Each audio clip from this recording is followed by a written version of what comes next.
พระผู้มีพระภาคเจ้าตรัสไว้ดีแล้วธัมมังนัมสสามิข้าพเจ้านมัสการพระธรรมกราบพระธรรมสุปฏิปันโนภควโตสาวกสังโฆพระสงฆ์สาวกของพระผู้มีพระภาคเจ้าปฏิบัติดีแล้วสังฆังนามามิข้าพเจ้านอบน้อมพระสงฆ์กราบพระสงฆ์นะโมตัสสะภะคะวะโตขอนอบน้อมแด่พระผู้มีพระภาคเจ้าพระองค์นั้นอะระหะโตซึ่งเป็นผู้ไกลจากกิเลสสัมมาสัมพุทธัสสะตรัสรู้ชอบได้โดยพระองค์เองนะโมตัสสะภะคะวะโตขอนอบน้อมแด่พระผู้มีพระภาคเจ้าพระองค์นั้นอะระหะโตซึ่งเป็นผู้ไกลจากกิเลสสัมมาสัมพุทธัสสะตรัสรู้ชอบได้โดยพระองค์เองนะโมตัสสะภะคะวะโตขอนอบน้อมแด่พระผู้มีพระภาคเจ้าพระองค์นั้น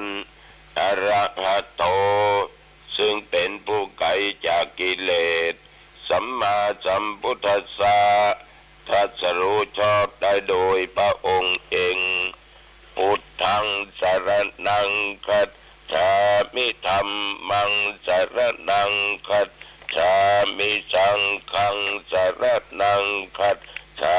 มิทุติยัมปิพุทธังสรณังคัจฉามิทุติยัมปิธัมมังสรณังคัจฉามิทุติยัมปิสังฆังสรณังคัจฉามิตติยัมปิพุทธังสรณังคัจฉามิตติยัมปิธัมมังสรณังคัจฉามิตติยัมปิสังฆังสรณังคัจฉา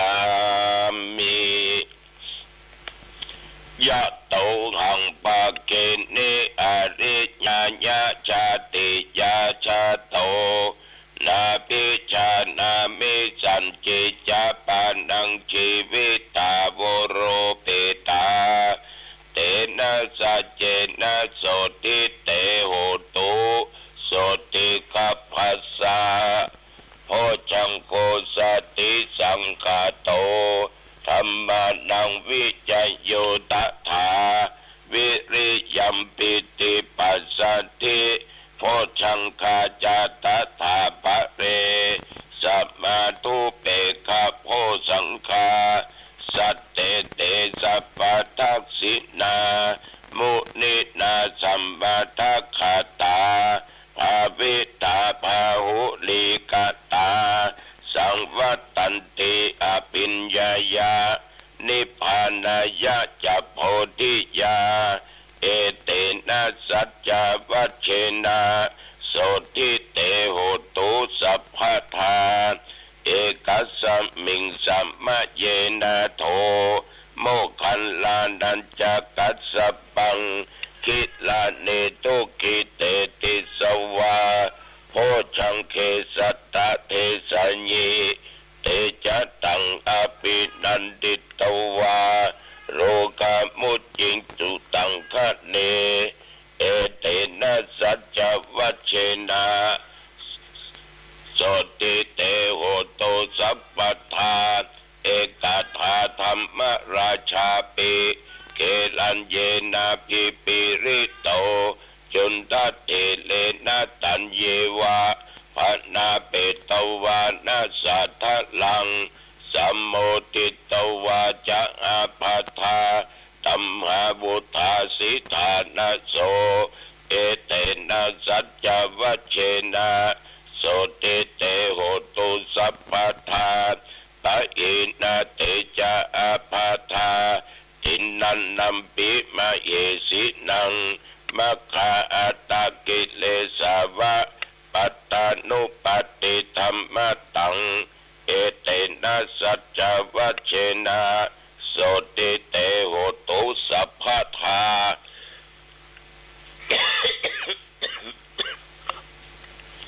ภวตุสัพพมังคะลังรักขันตุสัพพเทวตาสัพพพุทธานุภาเวนะสัทธาโสติภวันตุเตภวตุสัพพมังคะลังรักขันตุสัพพเทวตาสัพพธรรมานุภาเวนะสัทธาโสติภวันตุเต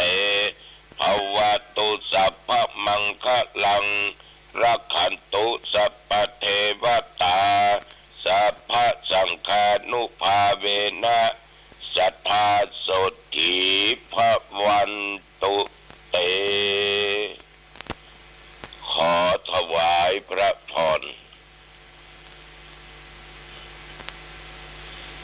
กรมอุตุได้ประกาศบอกไว้ว่านับตั้งแต่เมื่อตะวันวามาจนถึงปัจจุบันประเดี๋ยวนี้บ่มีรายงานฝนตกแถวบริเวณวัดหนองตองและใกล้เคียงแม้แต่หยดเดียวอากาศตอนเช้าก็เย็นหน่อยสบายสายมาบ่ายมาอากาศก็เริ่มร้อนตกเย็นมาก็ยังร้อนอยู่ปัจจุบันนี้อุณหภูมิ21 องศาศรัทธาสาธุชนญาติโยมท่านผู้ฟังแต่ว่านี่ฉันเข้าเจ้าแล้วควายมาพอสมควร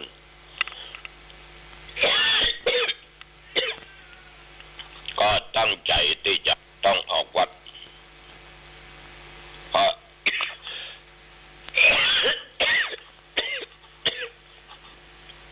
จำมาเดินเนาะ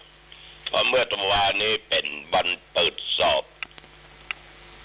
ธรรมบาลีสนามหลวงณที่วัดพระสิงห์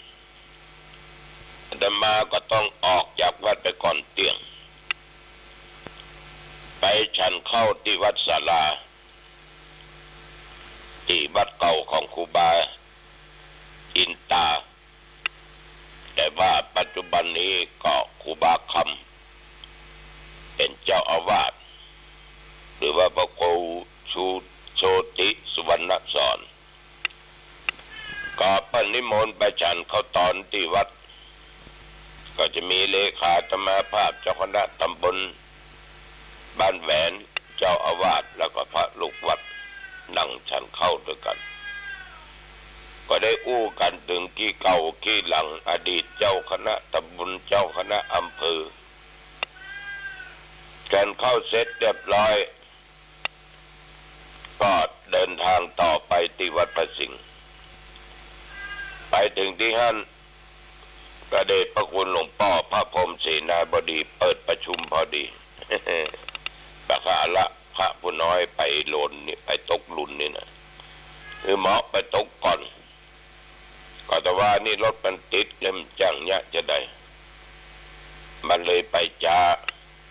พุทเตือนี่ประมาณเที่ยงถึงตีละแต่นี่จ้าหน่อย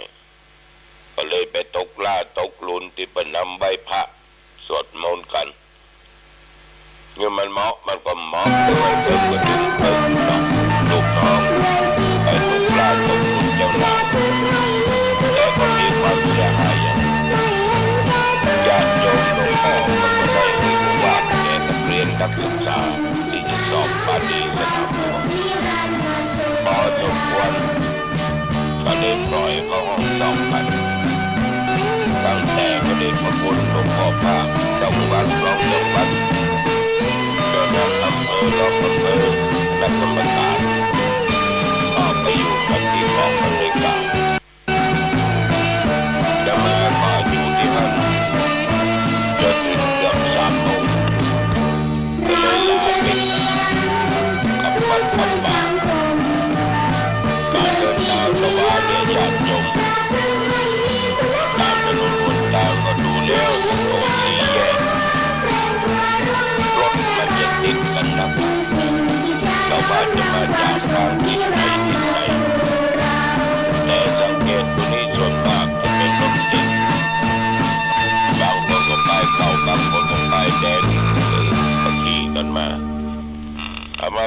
ณาอย่างหนึ่งว่าเรื่องยวดยานพาหนะเนี่ยเป็นปัจจัยที่สำคัญในการเดินทางเพราะว่าเอาจะใช้ไปยังการเตรียมงานไปเดินไปลงออกไปที่ไหนมีการตรวจการเวลาเตรียมไปเดินป่วยการมันจะต้องใช้ยวดยานพาหนะเป็นสิ่งสำคัญแต่ว่านี่คือสารพัดภาพเดียวจะต้องไม่ว่าเป็นสิ่งที่ต้องจะได้ไปพักผ่อนกันนอนกันหมดแล้วก็ถึงก็ต้องกินให้หมดในเวลามนุษย์ให้สูงสุดด้วยความมีเหตุผลอุดมการณ์เพื่อส่วนใหญ่ใช่ส่วนตนสาธุชนน้อมแต่ว่านี่ขากลับก็ต้องดั่งรถกลับมาถึงที่วัดที่วาญาติโยมทั้งหลายก็พักผ่อนแรงมาก็อาบน้ำอาบท่าค่ำมาก็ออกจากวัดไปแสดงธรรมะเผยแผ่ธรรมะที่วัดกิวแลหลวงในงานข่าวดำก่อของคุณโยมเจ้าหน้าที่สาธารณสุขเชียงใหม่แต่ก่อนเพิ่งก็อยู่ที่หางดงแล้วก็ย้ายไปหลายที่แล้วก็ย้ายมาเป็นรองสาธารณสุขจังหวัดเชียงใหม่แต่ว่านี่ก็นึกว่าไผ่เป็นเจ้าภาพเป็นว่าเจ้าหน้าที่ตำรวจ น้องต้องเป็นเจ้าภาพกันเทศกันอย่างกันแต่ว่าก็ดีเทศไปก็ปะคณะสภาญาติโยมที่หูจักมักคุ้นกันดังตะคืนแล้วก็ใช้เวลาอยู่ประมาณ40นาทีหรือ45ถึงใบพระอับศีลถึงรัตนธรรมถึงเทศถึงอย่างก็ประมาณ45นาทีทุกคนก็ชอบอกชอบใจนะดีอกดีใจที่ได้นั่งได้ฝึกจิตฝึกใจเป็นสมาธิมาได้จะเป็นเกือบชั่วโมงนะ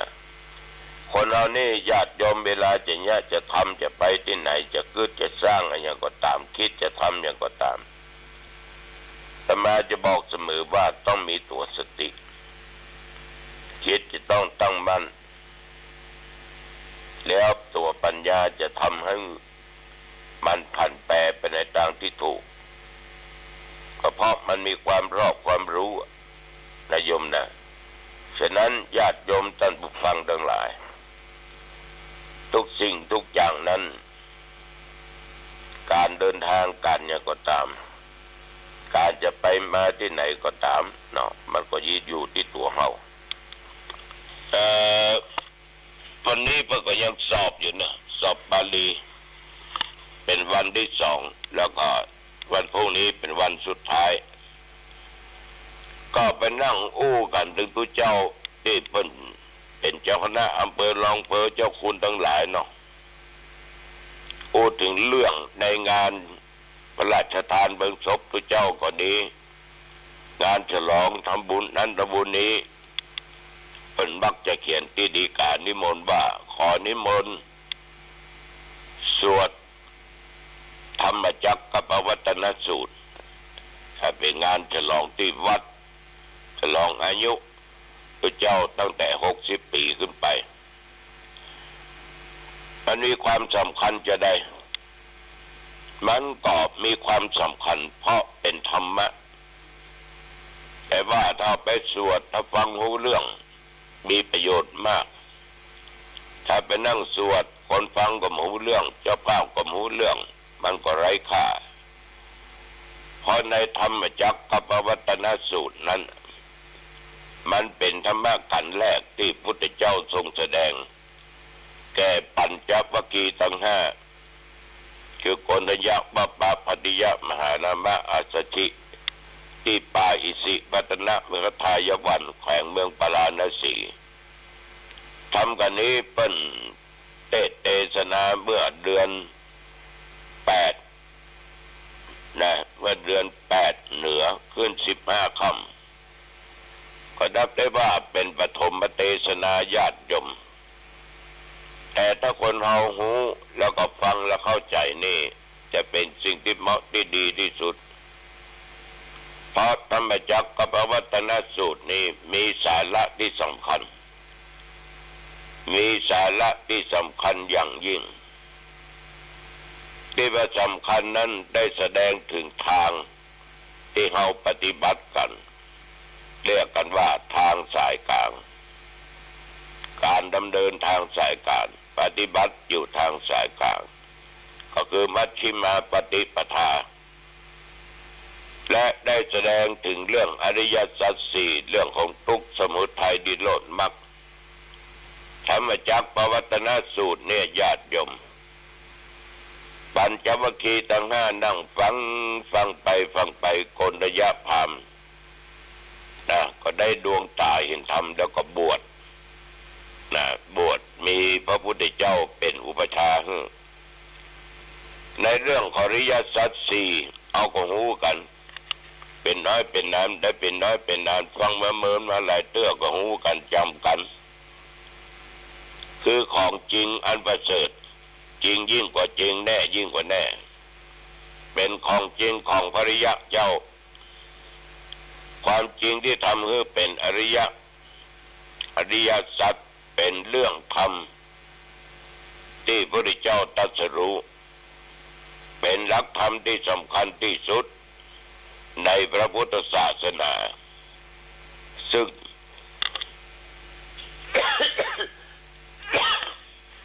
เราถือว่ามันเป็นหลัก